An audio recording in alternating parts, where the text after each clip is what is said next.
నమస్తేనండి. అందరూ బాగుండాలని, లలితా పరమేశ్వరి అమ్మవారి ఆశీస్సులు మనందరిపైన ఉండాలని మనస్ఫూర్తిగా కోరుకుంటున్నాను. ఈరోజు ఆశ్వయుజ మాసంలో వచ్చేటువంటి సోమవారము కాబట్టి ఈ రోజున శివమహాపురాణంలోని శివభక్తి మహిమ గురించి తెలుసుకుందాము. అయితే అంతకంటే ముందుగా మన ఛానల్ని ఎవరైతే సబ్స్క్రైబ్ చేసుకుని సపోర్ట్ ఇస్తున్నారో వాళ్ళందరికీ కూడా పేరు పేరున ధన్యవాదాలు తెలుపుతున్నాను. ఇంకా ఎవరైనా సబ్స్క్రైబ్ చేసుకుని వాళ్ళు ఉంటే ఈ వీడియోను పూర్తిగా చూసి మీకు నచ్చింది అనిపిస్తే ఒక చిన్న లైక్ చేసి మీ ఫ్యామిలీ మెంబర్స్కి, ఫ్రెండ్స్కి షేర్ చేసి సపోర్ట్ ఇవ్వండి ఫ్రెండ్స్. మీ అమూల్యమైన అభిప్రాయాలను నాకు కమెంట్ రూపంలో తెలియజేయగలరు. సతీ శక్తి శంకరులు వివాహమైన తర్వాత 10,000 దివ్య సంవత్సరాలు విహరించారు. ఒక రోజున సతీదేవి నివృత్తి భావంతో శివుని సమీపించి, నాథ, అనేక వేల దివ్య సంవత్సరాలు నీతో విహరించి ధన్యురాలనయ్యాను. కానీ నాకిప్పుడు మనస్సు ప్రవృత్తి మార్గం నుంచి మళ్ళింది. పరతత్వాన్ని తెలుసుకోవాలి అని అనుకుంటున్నాను. కనుక దేవా, జీవుడు ఏ తత్వాన్ని ఎరిగి శీఘ్రమే సంసార దుఃఖాన్ని దాటగలుగుతాడో ఆ మోక్ష ఉపాయాన్ని చెప్పవలసింది అని కోరగా పరమేశ్వరుడు ఇలా చెప్పాడు. మంచి ప్రశ్నే అడిగావు, విను. పరతత్వము అంటే విజ్ఞానము. ఆ విజ్ఞానం ఉదయించిన జ్ఞాని మనసులో నేనే బ్రహ్మమును అనే స్మృతి కలుగుతుంది. ఆ జ్ఞానము దుర్లభంగా ఉంటుంది. నా యందలి భక్తియే ఆ జ్ఞానం పుట్టడానికి హేతు అవుతుంది. ఆ భక్తి 9 విధాలు. జ్ఞానానికి భక్తికి భేదమే లేదు. కానీ భక్తి లేని వానికి జ్ఞానం కలగదు. భక్తుల విషయంలో నాకు తారతమ్యాలు లేవు. కుల, జాతి, వర్ణ భేదాలు అసలే లేవు. ఆ భక్తి సగుణ నిర్గుణ భేదంచే 2 విధాలుగా ఉంటుంది. సహజంగా హృదయంలో పుట్టిన భక్తి చాలా గొప్పది మరియు కోరికలతో పుట్టిన భక్తి తక్కువది. సగుణ నిర్గుణ భక్తి నైష్టికి అన్యైష్టికి భేదం చేత 2 విధాలుగా ఉంటుంది. నైష్టికి భక్తి 6 భేదాలు కలది. అనైష్టికి భేదాలే లేవు. సగుణ నిర్గుణ భక్తి విహితంగా ఉంటుంది. అవిహితం భేదంచే బహు భంగుమలు ఉంటుంది. భక్తి ఏదైనా కూడా అంగాలు 9 విధాలుగా ఉంటుంది. అందులో 1 శ్రవణము, 2 కీర్తనము, 3 స్మరణము, 4 సేవనము, 5 దాస్యము, 6 అర్చనం, 7 నమస్కారము, 8 సఖ్యము, 9 ఆత్మార్పణము. వీటికి అనేక ఉపాంగాలు ఉన్నాయి. ఈ 9 విధములైన భక్తిని వివరిస్తాను, విను అని. కథలను శ్రద్ధాసక్తులతో వినటమే శ్రవణము మరియు భక్తుని లీలలను గానం చేయటము కీర్తనము. వ్యాపకుడైనటువంటి శంకరుని నిత్యము కూడా సర్వత్రా దర్శించి లోకంలో నిర్భయుడై ఉండుట స్మరణము మరియు సూర్యోదయం మొదలు అంకిత భావంతో సర్వదా సేవకుని వలె అనుకూలంగా ఉండటమే సేవనము. భగవంతుని ప్రియునిగా భావిస్తూ అమృత రూపాన్ని ఆనందాన్ని అనుభవించడమే ధ్యాస్యము మరియు పాద్యం మొదలు షోడశోపచారాలతో పూజించడమే అర్చన. అష్టాంగములచే భూమిని స్పృశించుట వందనము. అష్టాంగములచే భూమిని స్పృశించుట వందనము. అంతా మనమేలు కొరికే అనే దృఢ నిశ్చయం సఖ్యము. దేహం మొదలు సర్వమును కూడా భగవానుని ప్రీతి కొరకు సమర్పించడమే ఆత్మార్పణ. కనుక ఓ దేవి, ఇలాంటి భక్తి శ్రేష్టమైనది. జ్ఞాన వైరాగ్యాలకు తల్లి వంటిది. ముక్తికి దాసి వంటిది. అయినా ఇలాంటి భక్తి ఉత్తమోత్తమైనది. సర్వకర్మల ఫలము భక్తి నుండే పుడుతుంది. భక్తి యందు నాకు నీపై గల ప్రేమతో సమానమైన ప్రేమ ఉంది. కనుక భక్తుడు నాకు ఇష్టమైన వాడు. ముల్లోకాలలో భక్తి కంటే సుఖావహటి లేదు. కలియుగంలో భక్తి చాలా గొప్పది. కలిలో జ్ఞాన వైరాగ్యాలు, ఉత్సాహము ఉడికి జవత్సత్వాలు లేనివై ఉంటాయి. వాటిని స్వీకరించేవారు లేని కారణంగా అవి శిథిలావస్థలో ఉంటాయి. కనుక కలిలో భక్తి ఫలాన్నిస్తుంది. నా భక్తుని నేనెప్పుడూ కూడా సహాయం చేస్తూ ఉంటాను. పూర్వము నా భక్తుని కారణంగానే సూర్యునిపై అతి క్రోధాన్వితుడను అయ్యాను. భక్తుని కారణంగానే పక్షపాతం లేకుండా రావణుని పరిత్యజించాను. చెడు ఆలోచనలు గల కుమతి అయిన వ్యాసుని దండింపచేసి కాశీ బహిష్కరణ శిక్ష విధించాను. శంకరుడు సతికి భక్తికి సంబంధించిన అన్ని విషయాలను కూడా బోధించాడు. అంతేకాకుండా యంత్రసహితంగా తంత్రశాస్త్రాన్ని పంచాంగాన్ని, ఇతిహాసాలను, భక్తుల గాథలను, వర్ణాశ్రమ ధర్మాలను, రాజపుత్ర స్త్రీ ధర్మాలను, జీవ సుఖావహనమైనటువంటి వైద్య, జ్యోతిష, సాముద్రిక శాస్త్రాలను, చివరగా నాశరహితమైన తత్వాన్ని దయతో స్పష్టంగా ఉపదేశించారు. భక్తి యొక్క మహిమ గురించి ఒక రోజున సతీ శివులు లీలగా త్రిలోక సంచారం చేస్తూ భూలోకంలో దండకారణ్య శోభను పరికిస్తూ ఉండగా సీతావియోగంతో బాధపడుతూ ఉన్నటువంటి శ్రీరామచంద్ర ప్రభువును వారికి దర్శనమిచ్చాడు. అప్పుడు వెంటనే శంకరుడు ఆయనకు నమస్కరించి తన దర్శనాన్ని జయ అని పలికి ఆశీర్వదించాడు. ఆ దృశ్యాన్ని చూసినటువంటి సతీదేవి శివమాయ మోహితురాలై, నాథ, హరిబ్రహ్మాదులు సైతం కూడా మీకు నమస్కరిస్తారే, అలాంటి మీరు భూలోకంలో ఉన్నటువంటి ఒక మానవ మాతృనికి నమస్కరించారు, ఎక్కడైనా మృత్యునికి ప్రభువు నమస్కరించడం ఉంటుందా అని ప్రశ్నించింది. అప్పుడు పరమేశ్వరుడు ఇలా సమాధానం చెప్పాడు. ఓ దేవి, ఈ శ్రీరామచంద్రుడు సాక్షాత్తు విష్ణువే, లక్ష్మణుడు ఆదిశేషువు, సాధురక్షణ కొరకు ఆవిర్భవించిన అవతారాలవి. నీకేమైనా శంక ఉంటే పరీక్షించుకోవచ్చును అని అనగానే సతీ పతి మాట మీద తనకెంత విశ్వాసం ఉన్నా కూడా సహజంగా స్త్రీలు అనుమాన పీడితులు కనుక ఆ సమయంలో శివమాయ మోహితురాలై ఉంది కనుకను రామచంద్రుని పరీక్షించటానికి పూనుకొని సీతారూపంలో రామునికి దర్శనమిచ్చింది. అయితే మనసులో సత్యాన్నెరిగినటువంటి విష్ణువైన రాముడు శివనామాన్ని జపిస్తూ సతికి నమస్కరించి కుశలం అడిగాడు. అందుకు దానికి ఆశ్చర్యచకితురాలైనటువంటి సతి జరిగిన దానిని చెప్పి, హే విష్ణు, మహాదేవుడు సైతము నమస్కరింపదగిన పరమపదాన్ని ఎలా పొందగలిగావు అని ప్రశ్నించింది.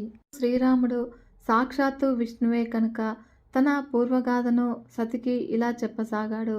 తల్లి, నా శివభక్తికి మెచ్చి శంభుడు ఈ పరమపదాన్ని నాకు అనుగ్రహించాడు. ఆ పూర్వగాథను చెబుతున్నాను, ఆలకించు అని. పూర్వము శంకరుడు విశ్వకర్మను పిలిచి తన లోకంలో గల గోశాలయందు సుందరమైన భవనాన్ని నిర్మింపచేశాడు. ఛత్ర చామరాదులను, సింహాసనాన్ని ఏర్పాటు చేసి బ్రహ్మేంద్రాది సకల దేవతలను, తక్కిన దేవజాతులను, అప్సరసలను, గాయకులను రప్పించి అనేక దివ్య వస్తువులను సమకూర్చి స్వయంగా బ్రహ్మాండ మండపంలో నన్ను సింహాసనారూఢుడిని చేసి సార్వభౌమ చిహ్నంగా శిరసున రత్నకిరీటాన్నుంచి అనేక వరాలిచ్చి సృష్టి పాలన కర్తవ్యాన్ని నాకు అనుగ్రహించాడు. అంతేకాదు సనాతనమైన వేదాలు కూడా నా మహిమను కీర్తించినట్లే నీ గాథలను కూడా వర్ణిస్తాయి అని వరాన్నిచ్చాడు. తన స్వీయ ఐశ్వర్యాన్నంతటినీ కూడా నాకు ధారపోశాడు. హరిద్వేషులను తను దండిస్తానని శపథం చేశాడు. ఈ గోలోకము సర్వ సమృద్ధమై భక్తులకు పరమపదమై మహోజ్వలమై ప్రకాశించగలదని వరమిచ్చాడు. అలా స్వయంగా తను దోసిలోకి నమస్కరించి అందరిచే నమస్కరింపచేశాడు. ఆ విష్ణువునే నేను శివాజ్ఞచే 4 రూపాల్లో అవతరించాను. వారిలో నేను రాముణ్ణి, మిగిలిన వారు భరత, లక్ష్మణ, శత్రుఘ్నులు. ఈ విధంగా తన పూర్వగాథను, వర్తమానాన్ని వివరించి ఆది దంపతులైన మీ దర్శన భాగ్యం చేత సీత నాకు క్లబ్ధవముగాక అని పలికి వన సంచారానికి వెళ్ళిపోయాడు శ్రీరామచంద్రుడు. భర్త అయినటువంటి శంకరుని మాట మీద ఆధారాన్ని కోల్పోయి స్వతంత్రించి శ్రీరాముని పరీక్షించి జ్ఞానోదయాన్ని పొందినటువంటి సతీదేవి శోకవ్యాపకులైతో భర్త ముందు నిలబడింది. అలా తలవంచుకొని నిల్చున్నటువంటి సతిని చూసి ధ్యాన మార్గంలో జరిగింది తెలుసుకొని తన పూర్వ ప్రతిజ్ఞను స్మరించి మనసులో విషాదాన్ని పొందాడు. ప్రవక్త, ధర్మకర్త అయినటువంటి పరమేశ్వరుడు వేదధర్మ ప్రపాలకుడు కనుక సతీదేవిని మనసులో పరిత్యజించి కైలాసానికి వెళ్ళిపోయాడు. అప్పుడు మార్గమధ్యంలో ఆకాశవాణి శివుని ధర్మనిష్టకు మెచ్చి, శంకర, నీవు ధన్యుడవు, నీతో సమంగా ప్రతిజ్ఞా పాలనను నెరవేర్చుకోగల మహాయోగి మరొకడు లేడు అని కీర్తించింది. అలా ఆ పలుకులను విన్నటువంటి సతీదేవి కాంతిని కోల్పోయి, నాథ, మీ ప్రతిజ్ఞ ఏమిటో నేను వినదగునా అని కోరినా కూడా శివుడు బదులు చెప్పలేదు. అప్పుడు సతీ ధ్యానంలో శంకరుణ్ణే ధ్యానించి సర్వాన్ని కూడా తెలుసుకుని నిట్టూర్పులు విడుస్తూ దుఃఖితురాలైంది. అలా ఆమె మనోగతాన్ని ఎరిగినటువంటి శంకరుడు ఆమె అనేక గాథలను చెప్తూ ఊరట కలిగించాడు. తర్వాత కొంతకాలానికి దక్షుడు యజ్ఞాన్ని ప్రారంభించడము, ఆ యజ్ఞానికి సతీదేవి వెళ్ళడము, ఆ సతీదేవిని అవమానపరచడము, తర్వాత సతీదేవి ఆత్మాహుతి కావడం జరిగింది. బీభత్సకరమైనటువంటి రసప్రధానమైనటువంటి ఈ ఘట్టంలో ఆకాశవాణి అందరూ కూడా ఆశ్చర్యం చెందేటట్లుగా ఇలా పలికింది. ఓ దక్ష, యథార్థాన్ని తెలుసుకుని నువ్వు ఈ యజ్ఞ ప్రక్రియను అనుష్ఠించలేదు. కేవలము కాలకు పోయి నువ్వు చేశావు. శైవశిఖామణి అయినటువంటి దధీచి మహర్షి మాటలను పెడచెవిన పెట్టావు. ఆయన మాటలను పాటించి ఉంటే సర్వులకు కూడా ఆనందము శుభము కలిగి ఉండేది. సర్వమంగళకరమైనటువంటి సతీదేవిని అవమానించావు. బ్రహ్మపుత్రుడననే గర్వించే మోహితుడవయ్యావు. కనుక పరమేశ్వరుని అర్ధాంగి అయినటువంటి ఆమె పరమతత్వమగు బ్రహ్మస్వరూపిణి, శంభుడు పరాత్పరుడు, అలాంటి జగత్కారుడైనటువంటి శివునికి యజ్ఞభాగాన్ని ఇయ్యక తప్పు చేశావు. ఇప్పుడు ఎవరి పాదధూళిని నిత్యము కూడా సహస్ర ఫణాలతో ప్రీతితో ధరిస్తాడో అలాంటి పరమేశ్వరుని శక్తియే సతి. కనుక ఓ దేవతలారా, రుద్రుడు లేని ఈ యజ్ఞము ధ్వంసం కాబోతూ ఉన్నది. మీరంతా కూడా వెంటనే స్వస్థానాలకు మరలిపోండి అని ఇలా పలికి ఆకాశవాణి అదృశ్యురాలైంది. ఆకాశవాణి పలుకులకు అందరూ కూడా విషయం తెలుసుకుని విమూఢులై లేచి నిలబడ్డారు. ఇక అక్కడ తరుమబడ్డ శివగణము రుద్రుని ఆశ్రయించి జరిగిన విషయాన్ని అంతా కూడా యథాతథంగా విన్నవించారు. అప్పుడు దక్షుడు చేసిన నిందను, సతీదేవి పొందిన అవమానాన్ని, ఆమె దేహత్యాగాన్ని గూర్చి శివగణము నోట విన్నటువంటి రుద్రుడు బగ్గున మండిపడి భూమి కంపింప పాదతాండవం చేసి ఒక జడను ఊడబెరికి పర్వతంపై క్రోధావేశంతో విసిరికొట్టాడు.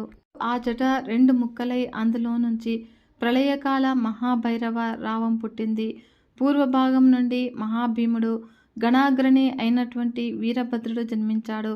అతను పుడుతూనే ప్రళయకాల నల సంకాశుడై భుజుడు అయినటువంటి వీరభద్రుడు భూమండలాన్ని అంతా కూడా వృత్తంగా చుట్టి ఆ పైన 10 అంగుళాలు ఆక్రమించాడు. ఆ పైన మహారుద్రుని కోప నిశ్వాసం నుండి 100 జ్వరాలు, 13 సన్నిపాత రోగాలు పుట్టాయి. జట యొక్క ఉత్తర భాగం నుంచి భూతకోటి పరివృత అయినటువంటి మహాకాళి జన్మించింది. మూర్తిమంతమైన ఆ క్రూర జ్వరాలు సర్వలోకాలను కూడా భయపెడుతూ సర్వాన్ని కూడా దహిస్తాయా అన్నట్లుగా ఉన్నాయి. వీరుడైనటువంటి వీరభద్రుడు చేతులు జోడించి పరమేశ్వరునకు నమస్కరించి ప్రణామం చేసి వినయంగా ఇలా ప్రార్థించాడు. మహారుద్ర, నీవతి భయంకరుడు, సూర్యచంద్రాగ్నులు నీ నేత్రాలు, నా కర్తవ్యమేమిటి ఆజ్ఞాపించండి. క్షణార్థంలో సముద్రాలను శోపింపచేయమంటారా? పర్వతాలను పిండి చెయ్యాలా? బ్రహ్మాండాన్ని భస్మం చెయ్యనా? దేవతలను అవమానించనా? కినుకతో శిక్షించనా? వాయు సంచారం నిరోధించనా? కనుక నీ అనుగ్రహంచే నేను చెయ్యలేని పని లేదు. హే శంభో, మీ సంకల్పం మాత్రం చేతనే కార్యాలు నెరవేరుతాయి. అలాంటిది మీరు వాక్కు చేత శాసిస్తే నేను ఎలాంటి దుర్ఘటనైనా కూడా కార్యాన్నైనా సాధించగలను. అంతా మీ అనుగ్రహము అనగానే సర్వమంగళుడైనటువంటి రుద్రుడు వీరభద్రుని ఉత్సాహవచనాలకు సంతోషించి ఇలా ఆజ్ఞాపించాడు. వీరభద్ర, నా ఆజ్ఞను వెంటనే నెరవేర్చి నాకు సంతోషాన్ని కలిగించు.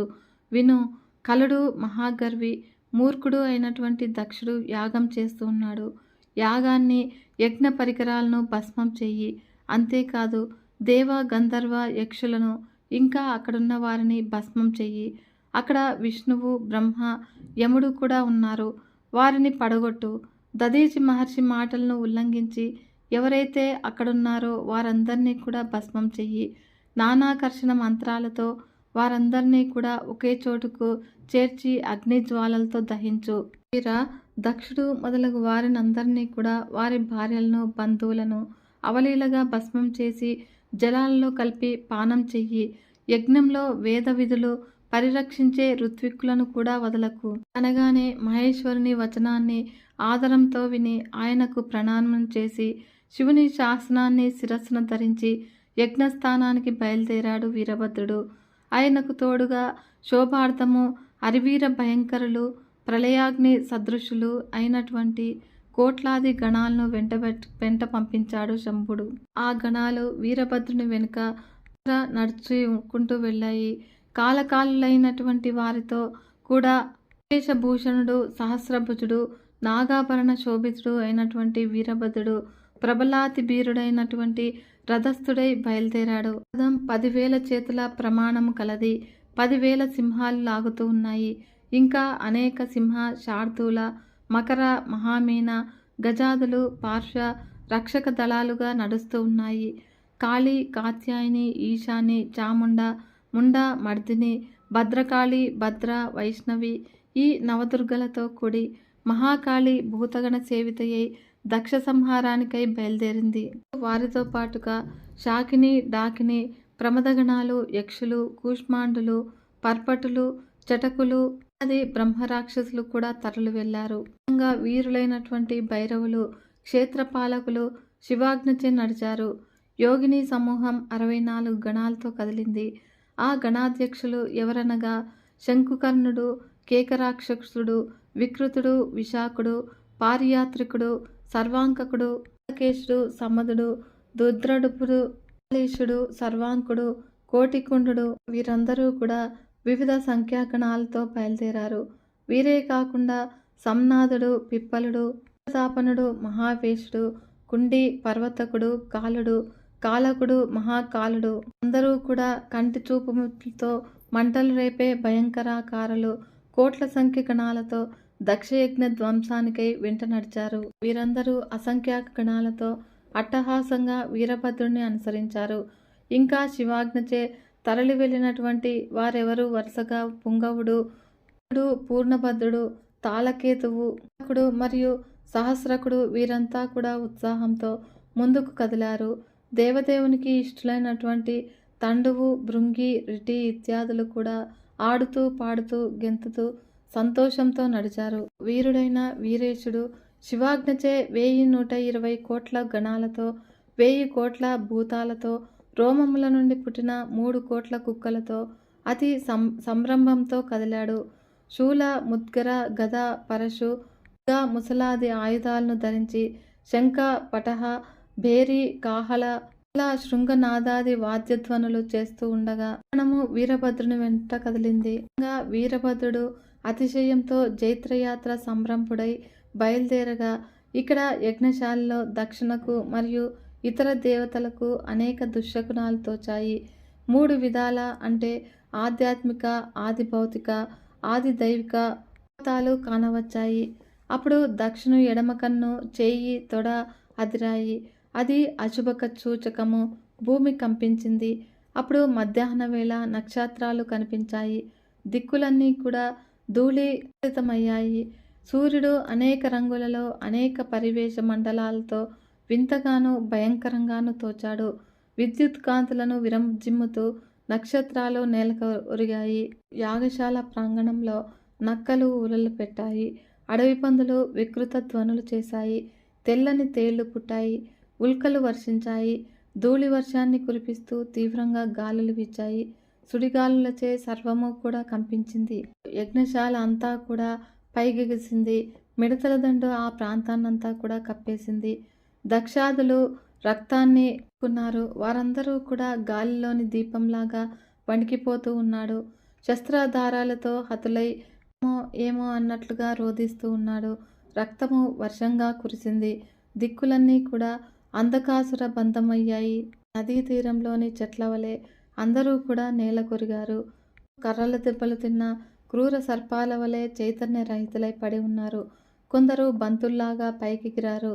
వారి రోదన ధ్వనులు జలపక్షుల కలకల రావాల వలె ఉన్నాయి. బ్రహ్మ, విష్ణువులతో సహా అందరూ కూడా తాబేళ్ల వలె భయంతో ముడుచుకుపోయి దుఃఖిస్తూ ఉన్నారు. దక్షుడు ఆ మహా ఉత్పాతాన్ని చూసి భయంతో వణికి తన ప్రభువు లక్ష్మీపతి అయినటువంటి విష్ణువును ఆశ్రయించి ఇలా ప్రార్థించాడు. హే దేవదేవ, హరే విష్ణు దీనబంధు కృపానిధి, నువ్వు నన్ను నా యజ్ఞాన్ని రక్షించాలి. యజ్ఞం నీ స్వరూపము. సర్వవ్యాపకుడైనటువంటి నువ్వు రక్షించకపోతే మరెవరు రక్షించగలరు అంటూ పరిపరి విధాల పాదాలను పట్టుకుని ప్రార్థించిన దక్షుని పైకి లేపి తన స్వామి అయినటువంటి పరమేశ్వరుని స్మరించి దక్షునితో ఇలా అన్నాడు విష్ణువు. దక్ష విను, తత్వాన్ని తెలుసుకోలేక సకల జగదీశ్వరుడైనటువంటి పరమాత్మ అయిన పరమేశ్వరుని అవమానించావు. శివుని తిరస్కరిస్తే కార్యసాఫల్యం చేకూరదు. ఎక్కడ పూజింపతగిన వారు పూజింపబడక అపూజ్యులు పూజింపబడతారో అక్కడ దారిద్ర్యము, మరణము, భయము, నాశనము ఇవి సంభవిస్తాయి. ఇప్పుడు మహాభయం సంప్రాప్తించింది. ఇప్పుడు మేమందరము కూడా సమర్థులమైన దీనిని నివారించలేము. ఇదంతా కూడా నీ దురదృష్టం వలన కలిగింది అని విష్ణు మాటలకు దక్షుడు చింత చెంది స్థితిలో కూర్చుండిపోయాడు. ఇంతలో గణసహితుడై వీరభద్రుడు యజ్ఞస్థలాన్ని సమీపిస్తూ ఉన్నాడు. అప్పుడు రుద్రగణము సింహనాదం చేస్తూ ముందుకు వస్తూ ఉన్నది. ముల్లోకాలన్నీ కూడా కంపించాయి. ఆకాశమంతా కూడా చీకట్లు అలుముకున్నాయి. సాగరాలన్నీ కూడా అల్లకల్లోలమయ్యాయి. సైన్య సంరంభాన్ని చూచిన దక్షుడు భార్యాసహితుడై విష్ణు పాదాల మీద దండం వలె పడి ఎలాగైనా కూడా రక్షించమని ప్రార్థిస్తూ ఉన్నాడు. అతనికి శివతత్వాన్ని ఇలా బోధించాడు విష్ణువు. దక్ష విను, ముందు నీ క్రూర బుద్ధిని విడు. నైమిషారణ్య క్షేత్రంలో జరిగినటువంటి వృత్తాంతం నీకు గుర్తులేదా? రుద్ర కోపాగ్ని నుండి నిన్ను రక్షించగల వాడు ఎవ్వడూ లేడు అక్కడ. ఓ దుర్మతి, ఏం చెయ్యాలో ఏం చెయ్యకూడదో తెలియని అవివేకివి నువ్వు. కర్మను చేసినంత మాత్రాన అన్ని వేళలా కర్మఫలాన్ని ఇవ్వనేరదు. ఏ కర్మాచరణ వల్ల మానవుడు ఉన్నతిని పొందుతాడో అది అతనికి కర్తవ్య కర్మ అవుతుంది. కనుక కర్మఫలాన్నిచ్చేవాడు ఈశ్వరుడు ఒక్కడే. ప్రార్థనను విడిచి కేవలం జ్ఞానాన్ని ఆశ్రయించిన జ్ఞానులు కానీ, జ్ఞానాన్ని విడిచి కేవల కర్మలను ఆశ్రయించిన కర్మలు కానీ ఉత్తమగతిని పొందలేరు. నీ అవివేకానికి ఫలంగా ఈ ముప్పు సంభవించింది. కనుక రుద్రుని కోపాన్ని నుండి పుట్టిన వీరభద్రుడు అకాల రుద్రుడై యజ్ఞాన్ని మనలను నాశనం చేయటానికి వస్తూ ఉన్నాడు. అతనికి అశక్యం అనేదే లేదు. మనలందరినీ కూడా కాల్చి చంపిన తర్వాతనే అతడు ప్రసన్నుడవుతాడు. దదీచి మహర్షి చేసిన శబదాన్ని భ్రమచే ఉల్లంఘించి నేనిక్కడనే ఉన్న కారణంగా నీతో పాటు నాకు కూడా ఈ దుఃఖము అనివార్యమైంది. కనుక దక్ష, అతనిని నివారించగలిగే శక్తి నాకు లేదు. నేను కూడా శివద్రోహం చేశాను. శివద్రోహికి 3 కాలాల్లోనూ కూడా సుఖం లేదు. ఈ సుదర్శన చక్రము వీరభద్రుని తగులుకోదు. ఇది శైవ చక్రము. శివభక్తుల జోలికి అసలే పోదు. నిజానికి ఈ చక్రము మనలను ఈపాటికే సంహరించకపోవటానికి గొప్ప దయగా భావించాలి. ఈ పైన ఈ చక్రము నా సన్నిధిలో ఉండబోదు. మనం ఇప్పుడు వీరభద్రుని ఆదరాభిమానాలతో పూజించిన మనల్ని రక్షించడు. కనుక అతని చేతిలో మనకు అవమానం తప్పదు. అకాల ప్రళయం వచ్చి పడింది.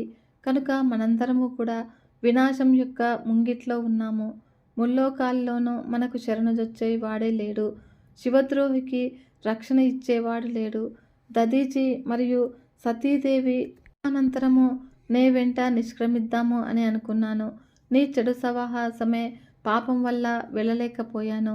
శ్రీ కాలభైరవుడు పూర్వము కాశీలో బ్రహ్మ యొక్క 5వ శిరస్సును ఒకటితో గిల్లాడు. ఇప్పుడు ఏం చేస్తాడో ఇంతలో వీరభద్రుడు ససైన్యంగా వచ్చి చేరాడు. పలికినటువంటి హితోపదేశాన్ని గుండె దిటువులేని మాటలుగా భావించి ఆయనను పరిహసించి అమరేంద్రుడు వజ్రపాణి అయి సకల దేవతా సమూహంతో కూడి యుద్ధానికి సన్నిద్ధుడయ్యాడు. అప్పుడు ఇంద్రుడు ఐరావతాన్ని, అగ్ని మేకను, యముడు మహిషాన్ని, మకరాన్ని, వాయువు లేడిని, కుబేరుడు పుష్పకాన్ని అధిష్ఠించి ఆయుధాలను చేబూని రణానికి సిద్ధమయ్యారు. అప్పుడు అష్టదిక్పాలకులు అనుచరగణమంతా కూడా ఆయుధపాణీలైన అవక్ర పరాక్రమంతో పాలకుల వెంట నడిచారు. ఇలా ఒక్కసారిగా శంఖభేరి డిండుమలు వాద్యధ్వనులు మెరిచాయి. దేవతలకు రుద్రగణాలకు మధ్య పోరు మొదలైంది. శివమాయ మోహితులై దేవతలు రుద్రగణాలను అత్యుత్సాహంతో చేస్తూ ఉన్నారు.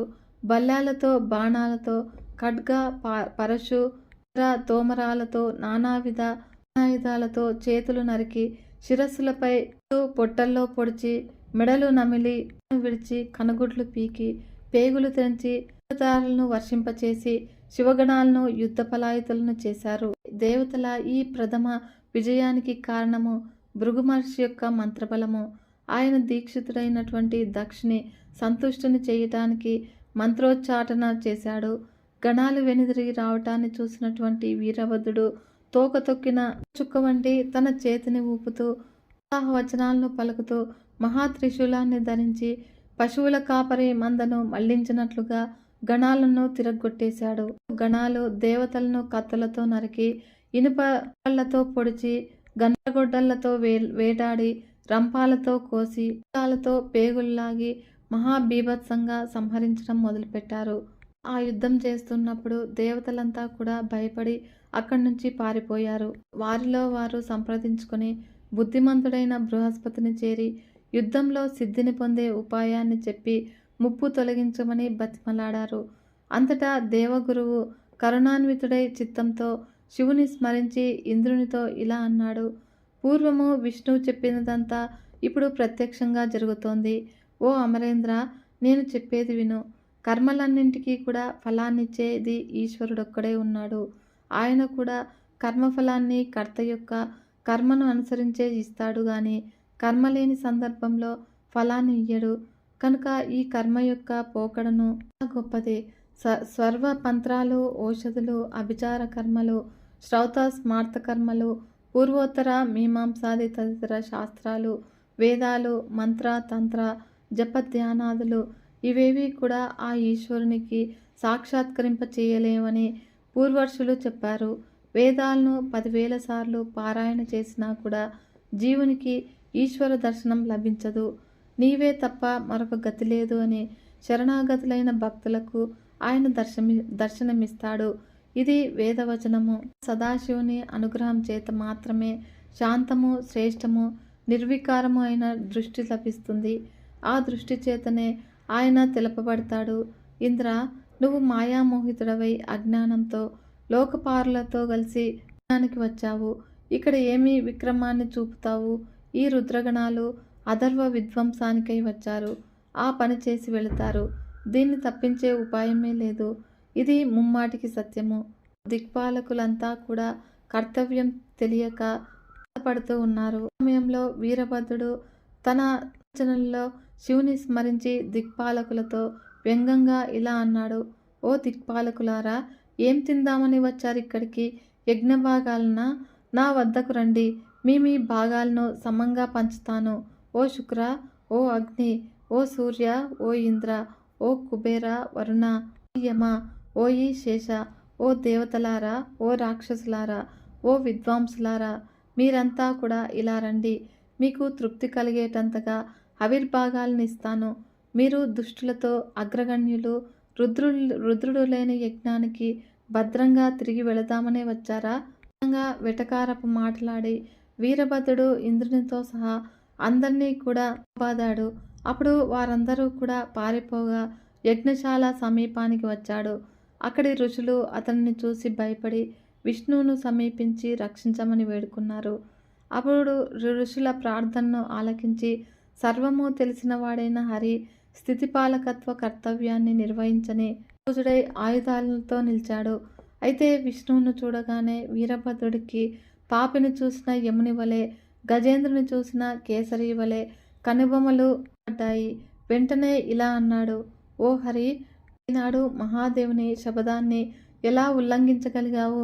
నీ చిత్తంలో గర్వం ఉంది. నువ్వెందుకు వచ్చావు? నీకు రక్షకుడు ఎవరు? నిన్ను నువ్వు రక్షించుకో.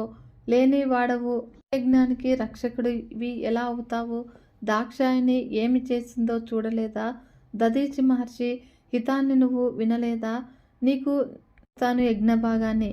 ఓ హరి, ఇదిగో నీ వక్షస్థలాన్ని చీల్చి నీకు కూడా భార్య లేకుండా చేసి నా స్వామికి సంతోషాన్ని కలిగిస్తాను.